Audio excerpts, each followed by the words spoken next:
Hey, this is Thad Joyner, and you're listening to What Thad Thinks, the one and only podcast on the interweb focused solely on what I think. Proud that you're listening today. We are powered by Better Beans Branding, your one-stop shop for commercial and residential design, graphics, branding, construction, and remodel. Yes, capable of everything. Thank you for listening. Hey, good afternoon, and welcome to What Thad Thinks, your favorite podcast if you're dialing in. We are powered by Better Beans Branding. I am Thad Joyner, the president and CEO of Better Beans Branding, along with quite a few other serial entrepreneurial ventures. I am here. What Thad Thinks is here to serve you small business owners out there, give you a few tidbits and a couple of takeaways, and maybe even make you laugh once or twice. Want to welcome all of you, and also give a shout out to a few great listeners. One is the Nest Schools, who have secured another piece of growth. A customer of Better Beans who has started with 0 schools in January and will be at 24 schools by the middle of March. Super proud of their growth and what they're doing during this pandemic. Also want to send a shout out to loyal listener Alita Mechtel out of Children of Tomorrow in Minnesota, who celebrated 21 years. Her schools are now old enough to drink. And we already know that Alita and Bob were. Anyways, also shout out to Cedars Preschool, my own, here in Georgia, who in just 2 short years have just hit school number 4. And so shout out to that team of Jennifer and Brittany and Amber, who are making that happen. But I guess I don't get to bring on all my friends I'm mentioning. I guess I get instead bring on, I don't know. I guess he's a friend. Neilio, are you here today? Neil. I know it's What Thad Thinks, but there he is. Hello. You seem balder. Yeah. I got a couple of haircuts. Hair's cut. Clean looking. Hair's cut. Can I ask you a question? And I'm not. Alita likes to rub that part right there too. I'm not. That's none of my business. But I'm just gonna ask a personal question, and I'm not picking. But at this point, why have any hair? It's winter. It keeps where it is. It keeps it warm. I mean, is that really why you keep it for the warmth? Or are you just holding on for? I don't know. I'm asking. I'm really asking. I'm not picking. I'm really asking. Yeah, I'm not ready to go bald. It's not. I don't think the listeners have ever seen the back. Let's see the back of your hair. Let's see the back. I'm going to take these out. Yeah, I mean, furry. Why don't you describe for everybody like how long the back used to be? Well, I don't know that the back used to be long. Well, it was, because they were able to comb all the way forward and cover up the front stuff. I need to find. Hold on. Be careful. Be careful. Picture, but I don't have. Hold on. Let's see. Maybe. While Thad's looking for a picture, congratulations to all of those folks that he threw out a shout out to. It's big news. You can't see the hair though, but there is a young picture of you and I, Dane and Tyler, living it up. Those were the days. We were on our way to the library. I didn't hear you because I said we were on our way to the library in that image. Yes, definitely on the way to the library. Although Dane's drinking a beer, I don't know what. You and I were good to go. We were young. So, what's going on? What are you up to? I love hearing that news about. It was just a lot of growth there. Yeah. That keeps everybody busy. So congratulations to them. And I didn't even know. Four seaters? That's a done deal, huh? Yeah, done deal. All right. Done deal. You know what else is a done deal? The Super Bowl is over. Well, let me just tell you, my worst Super Bowl experience ever was last night. Now, I'll bring that up saying my Falcons, were epically trounced versus Denver, quite a few years ago, and then had my heart ripped out by who people call the GOAT, Tom Brady. 28-3 lead blown a few years ago. I mean, my heart ripped out because I thought that I had finally won. I mean, a long suffering Georgia Bulldog, Atlanta Falcon, Atlanta Brave, Atlanta Hawk fan core.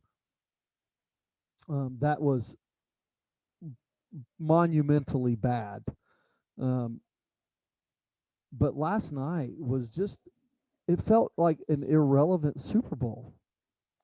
Did it not feel that way? I mean, first off, the game Yeah, well, it was built up as something that it was not.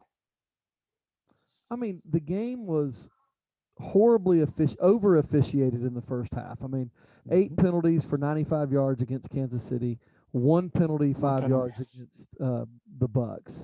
I thought they did that to kind of keep the game close, and then they didn't realize that Tampa had a great. Look, Tampa was well coached. Obviously outcoached Kansas City. Kansas City missing their offensive tackles obviously hurt. But so the game was bad. I mean, it was just bad. It was one-sided.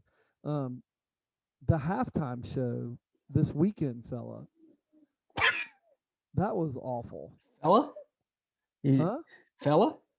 Fella. Okay, It was go a ahead. terrible halftime show. I mean, the halftime show was garbage. Well, I mean, compare it to I wasn't even a name a huge fan halftime of show that was great. I wasn't even a huge The Who, Janet Jackson. I'd say. Katy Perry's was awesome, riding that big old lion in. Prince was pretty good. What was that one guy's name? Uptown Funk. Bruno Mars. That was a good one. I can name lots of good ones, but this guy, this was garbage. Well, maybe I need to look Lady it up. What's up with the Gaga's mask? was actually pretty good, and I don't even like Lady Gaga. I thought it was pretty good. I just like you saying Lady Gaga. Gaga. That's a personal problem. But yeah, I thought the halftime show was garbage, and the commercials were kind of disappointing. No, I mean, I had a few laughs. I really liked the State Farm one with Drake. now, okay, Drake, that was great. Drake from State Farm was pretty awesome. Yeah. And him way to eating build on something there. That was really good. The body double for Mm-hmm. that was good. Drake from State Farm, that was special. And I mean, if you had to tell me the best ones, I did like Drake from State Farm. I also loved the legends of Bud Light, the Bud Light heroes, the legends from all their other commercials. The Dilly Dilly guy taking a dive at the end of it. That's right. You know, as a branding company, we probably ought to devote an entire segment to this topic later. Really? Yeah, I mean, at least there's a lot. There are. I do this chart now. You won't see this, and I guess I can't even hold it up because of my green screen here. But I do this chart every year of all of the different ads, and it is fascinating how few this year, how few car ads and movie ads there are now. For obvious reasons, no one's going to the movies, right? Yeah. But in prior years, movies were double digits, so were cars. There were only 4 movie trailers and 4 car ads. That was a pretty cool ad with Matthew McConaughey, Flat Matthew or whatever, Flat Matt. The Doritos 3D. Yeah, that was pretty good. Yeah. I thought you would have liked the God Almighty, Will Ferrell ad. Yeah, the Norway thing. Yeah, the EV. Yeah, electric vehicle ad. I love Will Ferrell. It was okay. My wife loved that one. I was okay. It was all right. Here's something I want to know. Did any of the ads make you go look something up? No. No. Mm-mm. Okay. No. For me, there was a Inspiration 4 talked about a contest getting you to space, and it caused me enough to go look up what the heck that was. And as it turned out, it was it is a SpaceX venture, but it tied in to be able to get more information. You had to make a donation to St. Jude's. That was a pretty good one. Yeah, you are jarring my memory a little bit. I didn't prepare for this part, but that was pretty good. Also, the counting the Mountain Dews. Oh, brilliant.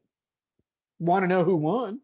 I mean, the first one to tweet the correct number of bottles. Brilliant. I mean, thought just about hit it, pause and start counting.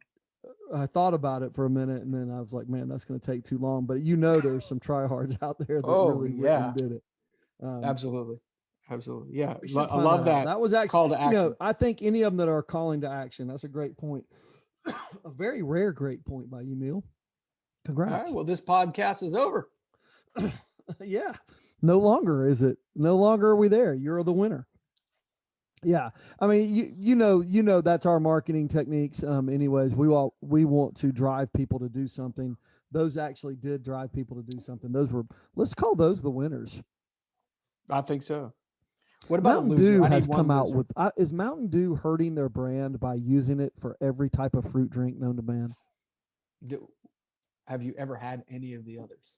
Well, I've had Southern Shock, which is proprietary to Bojangles, since we owned a Bojangles, and they came up with their own brand for us. It tastes just like Robitussin, like orange Robitussin.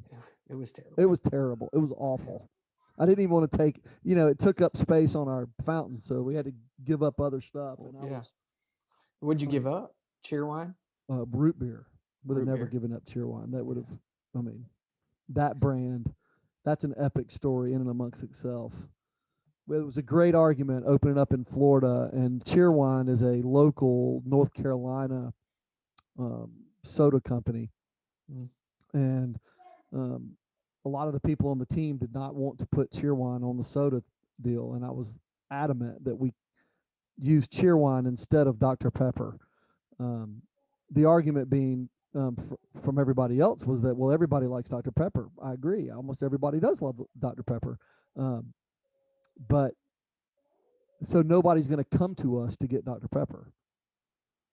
But Cheerwine is something that drove traffic, because there were at least a couple hundred people in town that would come to Bojangles because we had Cheerwine in North Florida. So that was a marketing technique, being unique, being different, that drove a little bit of traffic. There you go. So yeah, that was it. Do you have a loser ad?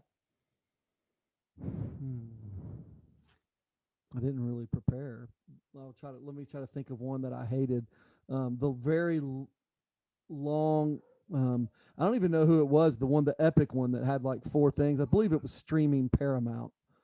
That was all the weird videos. 7 of them. Yeah, they spent a lot of money. I think they could have gotten more bang by Paramount produces some amazing stuff, amazing products, material that could have just blown our minds with the clarity and cleanliness and action that they have. And it was just kind of SpongeBob in a snow globe, very weird. Star Trek people, yeah. Snooky. It was just weird. And it didn't really, I am going to, I'm sure we'll pay for the Paramount deal, at least for a trial or something, but not because of that ad. And it didn't even, they could have done a much better job. It took me a second. Think about how much money they spent and how long it took me to remember who it was.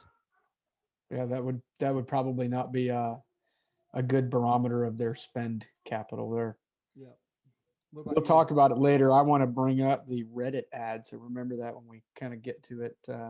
Well, let's go get to it.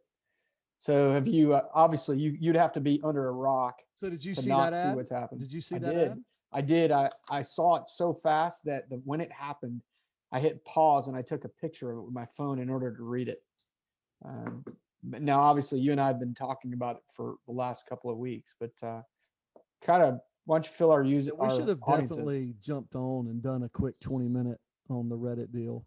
I had so many texts and calls from people everywhere about, the phenomenon of the Reddit people driving the shorts out and squeezing. So yeah. Well, what's your take on that whole thing? Is it here to, is that influence, social media influence here to stay in the stock market like Well, that? I'm sure some people are. Well, yeah, of course, it's here to stay. I mean, we've had media influence on the stock market for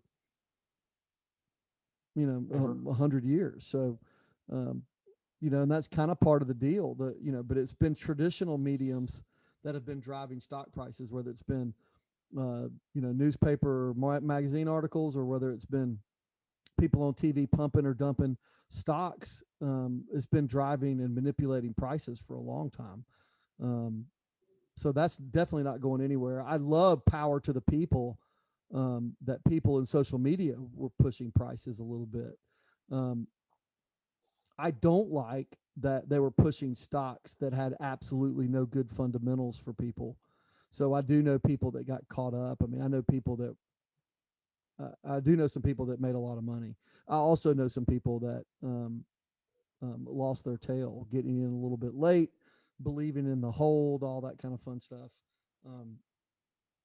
So I will give a quick investment opinions. It's certainly not investment advice, but you should not be investing your money in the stock market if you do not understand how to read that company's balance sheet, um, and believe in the product and understand their fundamentals. If you don't, you should leave it to a professional, um, because you're going to get burned. It's kind of like, I have a financial advisor that works with me that just says, "Hey, look, Thad, if," and I'm not going to quote this accurately, but over time, whatever the percentage is, if you would have invested money in the stock market, across the top 50 stocks, right, and just kept investing through the years, you'd have made whatever it is, 20%, whatever it is on your money over the course of time, 20% annual return or 15% annual return, whatever it is. But if you missed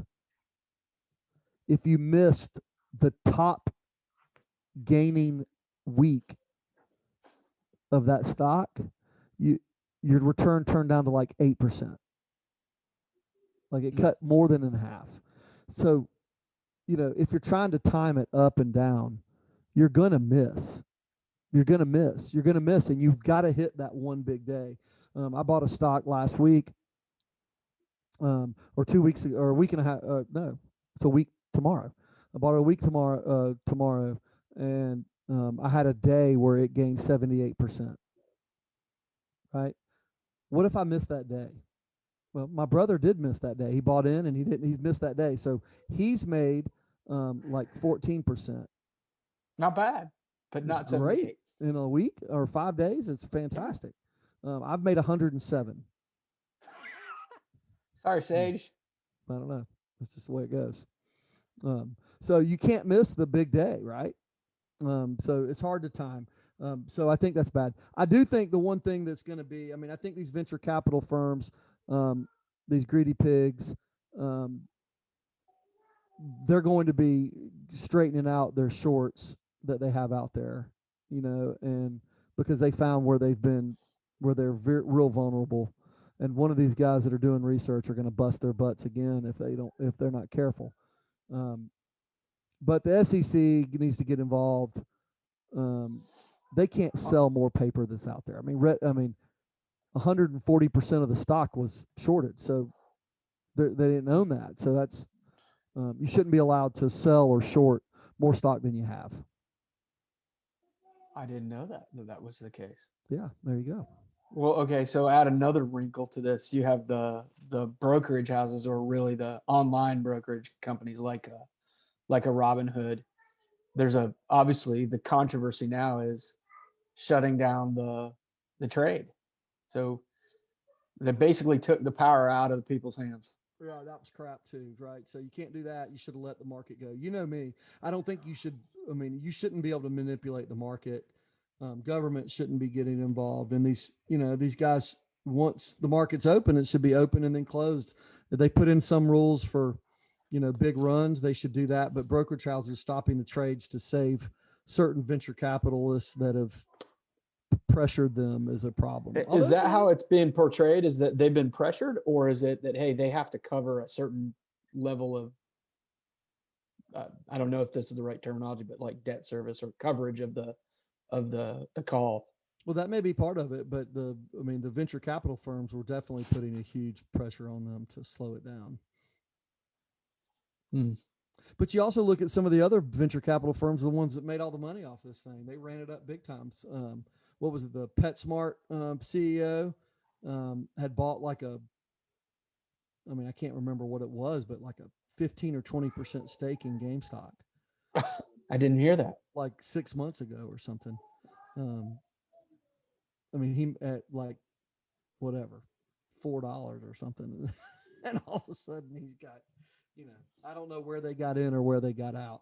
I ain't gonna look at it where it ended today. I'm gonna check that while we're sitting here. I was telling you that, so I don't know if you saw it, but obviously, well, yeah, you did see it. Reddit did their own ad during Super Bowl, 5-second blip on the radar. So that was pretty neat that they found some money to spend somewhere. But yeah, meme stocks. I'm pretty fascinated by it. I'm curious to see where it all goes. Terrified of it. Where is it today? GameStop ended below 60 today.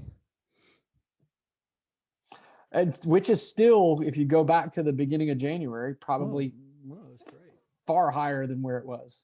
I think it was in the teens. I think it was lower. Oh yeah. All right. Yeah. So yeah, still up there. But definitely interesting, definitely a cool trend to pay attention to. So another trend to pay attention to that I thought was very interesting this week is my older brother and I were looking very closely at where the trends, where we should be investing in real estate and or companies across the country. And so U-Haul puts out some pretty cool information about migration in the United States. And so their study came out this week about where are the top cities, the top states where people are migrating to. And I think these are definitely trends. And for you small business owners, you should be looking to take advantage of this, whether you're growing or, or you're in one of these states, and this, you got to pay attention to what the trends are, going on. So I've got a top 10 states of migration, by migration growth.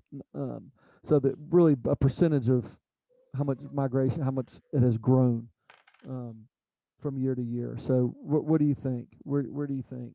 Give me some states. I'll give you how many out of 10 you can get? Okay. All right. Well, my gut reaction you're would be looking Texas. down. You're like cheating. I saw you looking down. What are you reading? Yeah, I have in my notepad. Well, yeah, quit cheating. Okay. Well, I have to write. So Texas has got to be on there. Okay, number 2. All right. Florida's got to be on there. Number 3. Georgia is on there. Number 10. Ooh. Wow. Okay. People have been migrating here for a while. Yeah. Okay. Oh, good point. South Carolina? No. North Carolina? No. Oh, yes, 9. Number 9. Okay. I'm going to go Virginia. No. So you're guessing now. So I'll help you out. Easy way to do it is go state taxes, right? So no state taxes will be early. So Tennessee, Texas, Florida. That was 1, 2, 3. Okay. Tennessee, Texas, Florida. Ohio, number 7. Ohio. Arizona, Ohio 4. Arizona 5. Colorado 6. Missouri 7. Nevada 8. North Carolina 9. And Georgia 10.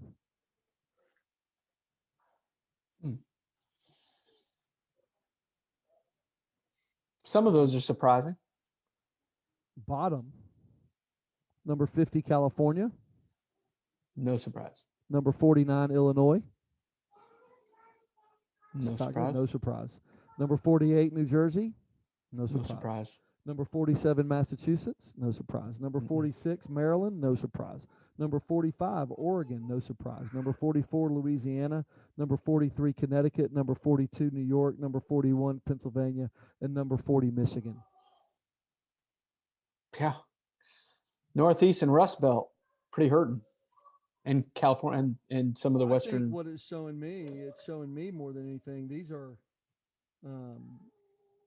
states that were monster growth, um, intellectual and financial hubs in the United States, and that is absolutely changing.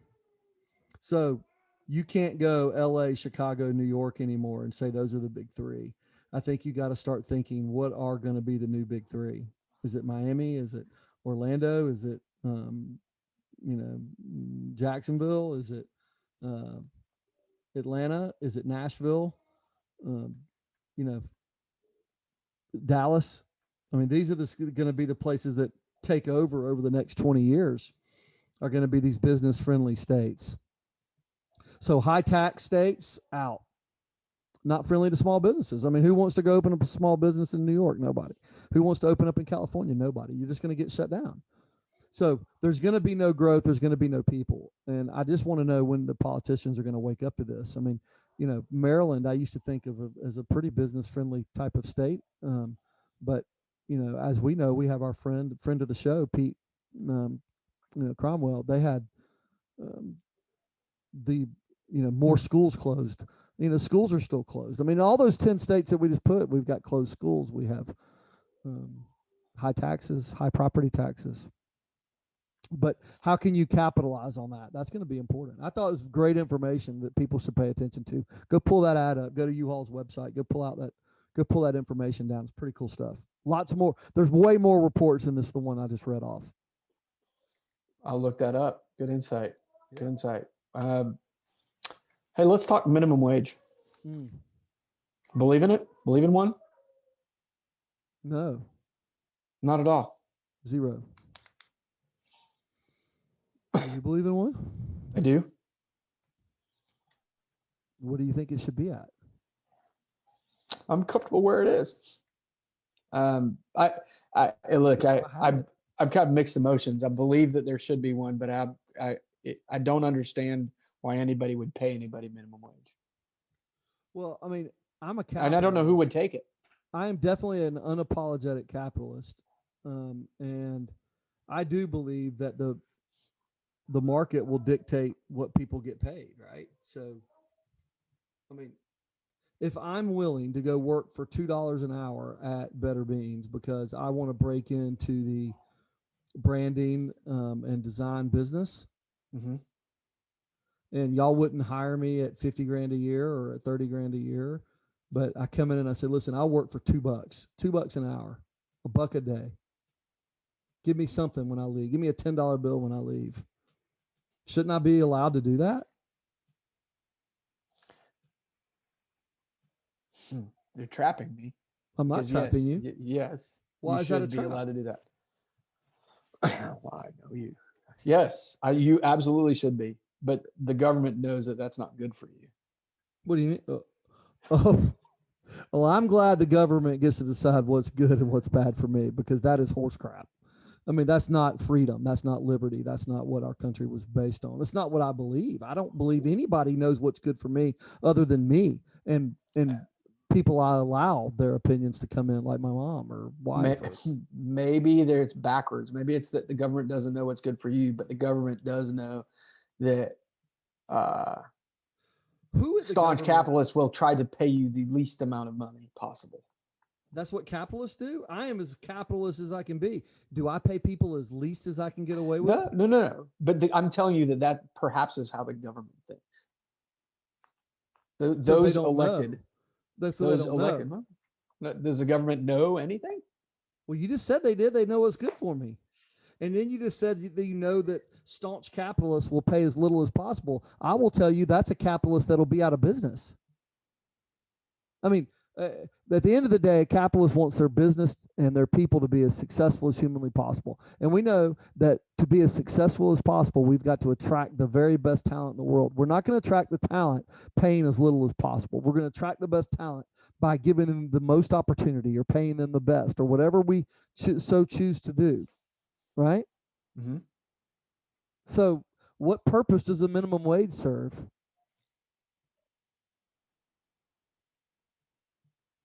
And let's really think about what purpose a minimum wage serves. Is even $15 an hour, and that's what it's going to go to, right? And and certainly this isn't the same everywhere, but $15 an hour in Atlanta, you're working 40 hours a week. How can you live? What kind of quality lifestyle do you have? You're single. You're making 30 grand a year. Yeah, it's not.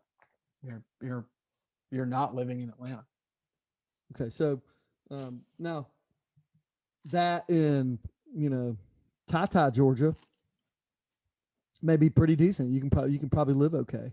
So applying a minimum wage across the whole United States is garbage, and that's why our country was the United States, right? I mean, you may need a minimum wage of, you may need $35 an hour in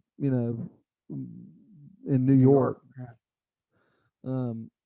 While in Montana you may need $8. So how do you apply this across the whole country? I don't even know how you apply it across the whole state. We just showed in Georgia it doesn't apply across the whole state.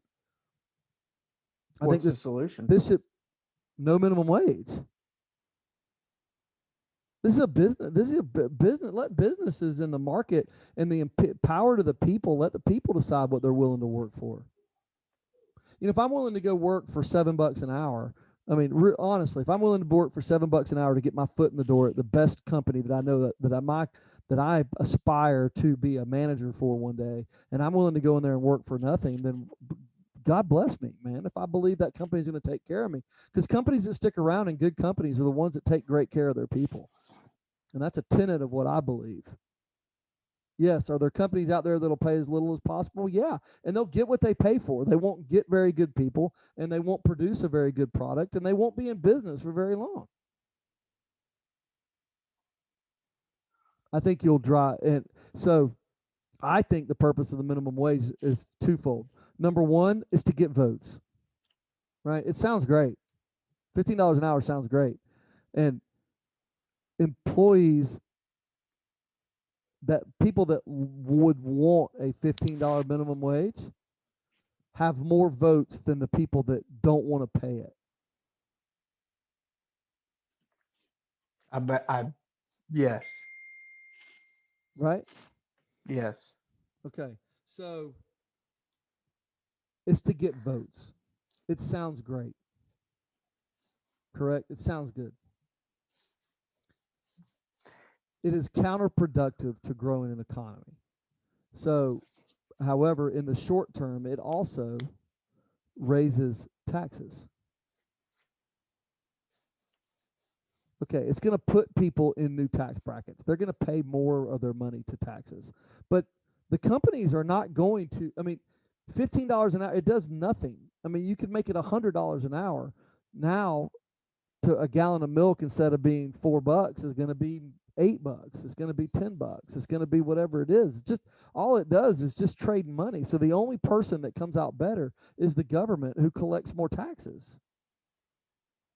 There's going to be, I mean, we looked at it across. So it's a pass through. And just remember, you don't get to just bring the people that are under $15 an hour up to $15 an hour. Your people that are making $15.50, they got to get their $2 raise too. Parity. Or you have. Yeah. I don't want to get into a too deep of a conversation, but it's about whether you believe in equal rights or equal outcomes, right? Mm-hmm. I mean, 1,000,000% believe in equal rights. Everybody should have equal rights. I do not believe in equality of outcomes. I do believe in things like, I do believe that if you bust your butt, Neil, and work extra and save in places so that you can send your children to a great school, and you die and you leave them a huge inheritance, and they start off further ahead than somebody else, I think that is okay. I think that's great. That's why we work hard. I mean, if it wasn't for my children, I would have already retired. Yeah. right? I mean, you bust your butt to give them something. And so I believe in, uh, you know, I don't believe in equality of outcomes. I don't think everybody's entitled to the same outcome. I think everybody's entitled. To the opportunity to go out and get it Yep. And I and do what they believe make of that, the opportunity. and I do believe, look, I'm raised by a single mom, and and she made a lot of sacrifices for me, and we certainly weren't, privileged or by any wild stretch of the imagination growing up. Um, Definitely lower income, and but she crushed herself to, give me some opportunities, and then I used the military to provide some more opportunities, and you know, lo and behold, to me, I achieved the American dream, right? Yeah. So, do I believe in minimum wage? No, I don't believe in any. I don't believe in a minimum wage. I don't think there should be any minimum wage. So, you asked me where it should be. I think it should be zero. That's what Thad thinks. Come on. And I guess you want some minimum wage because it helps you sleep better at night. That's the only reason why. It's Because possible. you think it sound better to say it's no, you don't believe in a minimum wage. It does sound better. Anyways, okay.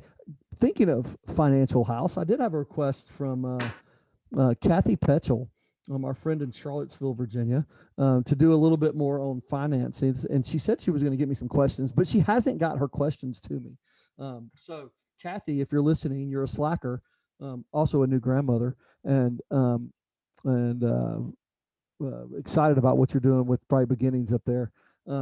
But I started, you did get me thinking. So I thought to have a good podcast to do list today. And I've got 10 things to get your financial house in order. But I usually don't do this. I cannot stand when people do it with the negative. When you ask them, what do I need to do? And instead of them telling you what you need to do, they tell you what not to do.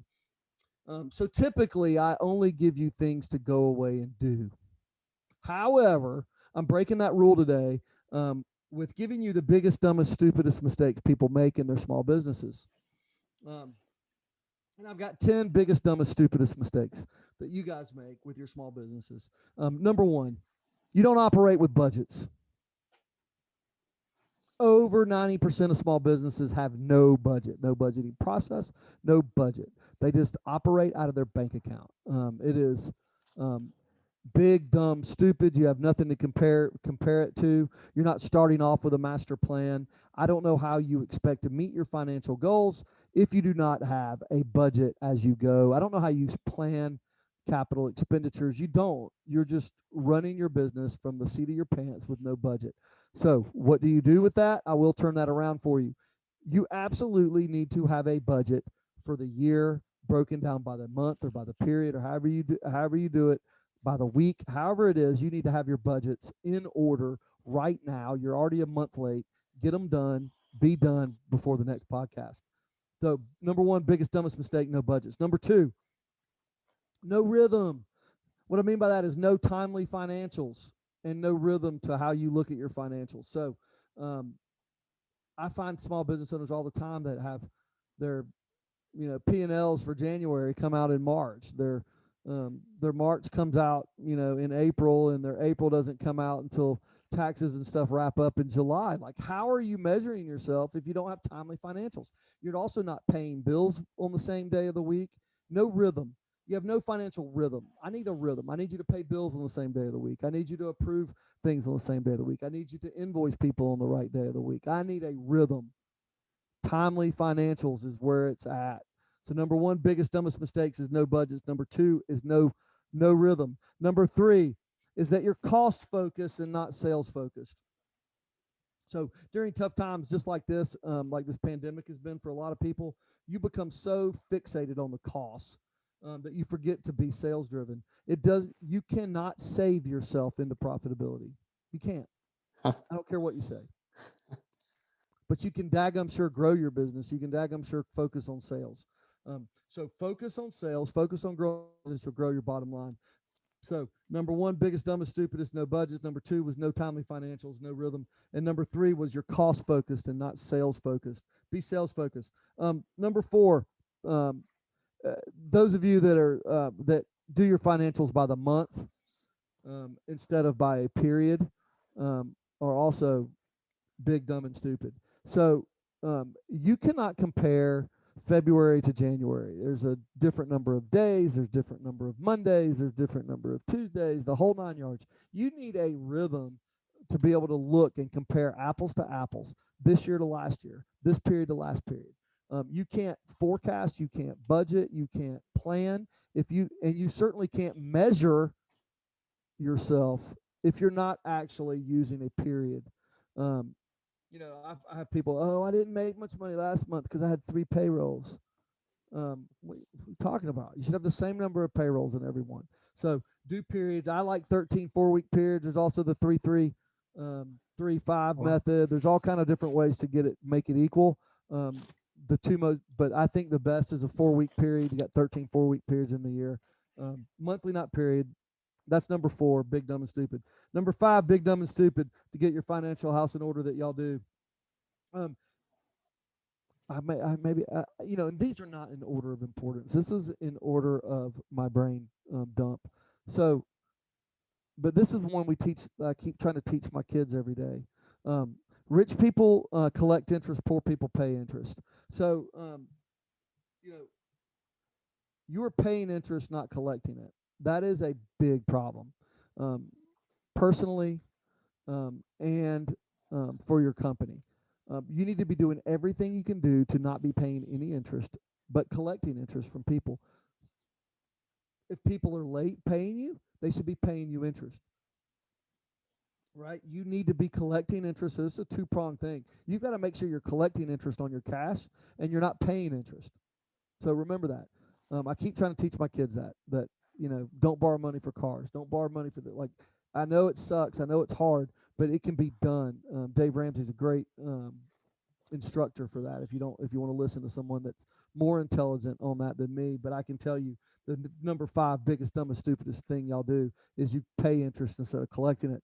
Number six, it kind of goes with number one, but I think it drives it. You can't effectively run your small business if you're worried about finances at your house. You have no budget at your house. So you need a personal budget so that you're financially responsible at your house, so that you're not running your business and making poor business decisions based on what you need at home. Does that make sense? That's number six, biggest, dumbest, stupidest, is not only do you not have number one, which is no budget for your business, you have no budget for your house. All right. Number seven on the biggest, dumbest, stupidest is not getting bids. Now, look, I'm all for forming great, long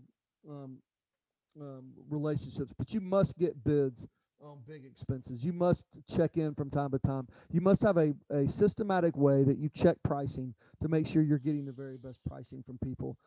Make sure you're getting bids on your work. All right, number eight, not forming vendor relationships. Okay, so this was in contradicting the last one, which is number seven. But I believe in forming deep-rooted vendor loyal relationships with people that have my same business goals in mind. Those people will help you grow. They will be your partners when you're ready to grow. When you have a stubborn problem, they will help you solve it. They have contacts. They have, have lunch with your vendors. Go see your vendors. Talk to your vendors. Send your vendors a thank you card along with your check. Do something. Form some deep relationships. Become their most important, their most liked customer. Do your customers like you more than everybody else? Do you pay on time? Do you pay early? Are you thanking them? Are you recognizing things? You remember birthdays, things like that. Your vendors, I don't want to get off track, but I like to say that your success in small business is based on the success of your relationships, right? Your relationships with your employees, the relationships with your boss, the relationship with your coworkers, the relationship with your customers, and lastly, the relationships with your vendors. All of those need to be great if you want to be a great company. And to get your financial house in order, have a great relationship with your vendors, right? Number 9, hey, the most important relationships here that you need to also have is and the biggest, dumbest, stupidest thing that some of you guys do: have a banker, have a broker, have an accountant, have an attorney.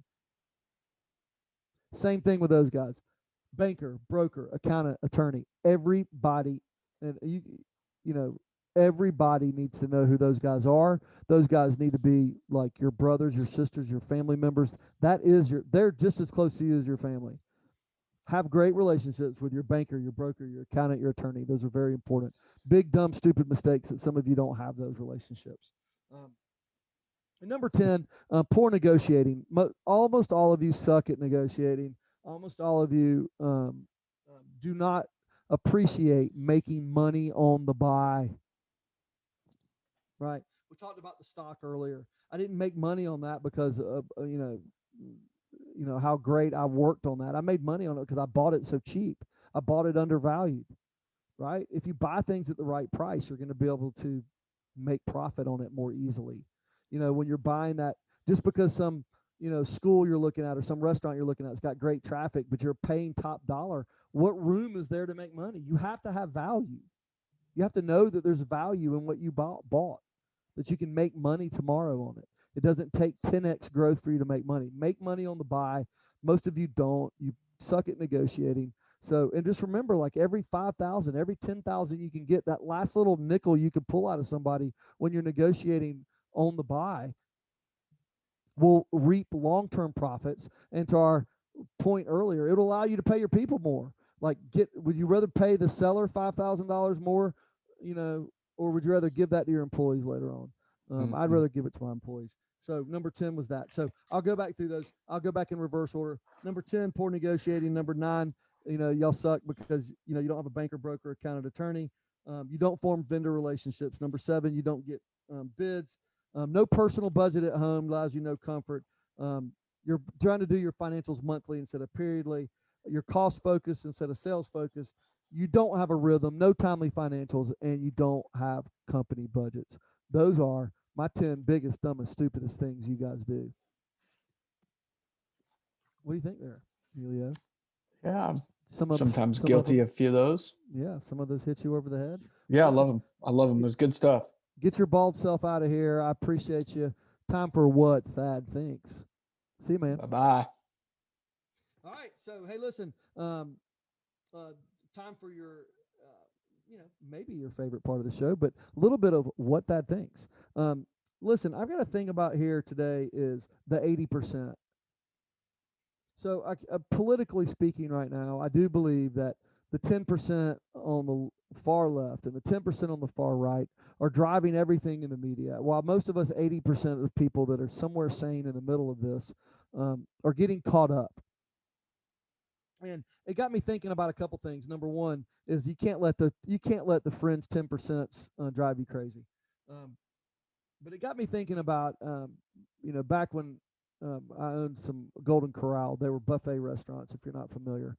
I had some managers that would, and other owners around the country that would just constantly be thinking of ways to get people not to steal food. Now, whether they were some people putting it in a napkin and taking a pork chop home, or whether it was people sneaking in and 2 people eating off the salad bar, or, crazy stuff. They were spending so much time worrying about, the 1% that were trying to steal from us. And they were ignoring the 99% that were, doing things the right way and wanted a great food with great service and a clean atmosphere. And I think that I won, and the reason that I was franchisee of the year and the reason that we kept winning sales volume increases, that we spent no time talking about the people that were stealing from us or the people that were trying to get over on us. We spent no brain power, no time on that whatsoever. All of our time was spent on the 80% of people doing things the right way. And as I start thinking about and looking around at like some of these conspiracies that are going on, and people that are just out on a limb on so many different things, I started thinking that is what we kind of do in our business sometimes. We start thinking about that. We spend way too much brain power thinking about those 2 employees that are thorns in our sides, or those two customers that are not profitable and that kick our butts every day. Hey, it's time to focus on the 80% in your life that help you move forward. The 80% of family members that love you and care about you in a way that you can love and care about them too. The 80% of your friends that love you and care about you and that you enjoy being around and that treat you the right way. The 80% of your customers that are going to take you to new heights. The 80% of your employees that will run through walls for you. Focus on those and lose the other. Let's focus on that 80%. So, anyways, that's what Thad thinks today. Hope you enjoyed our podcast. I want to thank all of you. Please subscribe. Please share it with somebody. Someone needs to hear some of the tidbits we throw out there. Send Neil a message. I think he can get you one of our new T-shirts. What Thad thinks. They look fantastic. But like us, subscribe us, leave us a review. Thank you so much for joining us, and I'll talk to y'all later. Adios.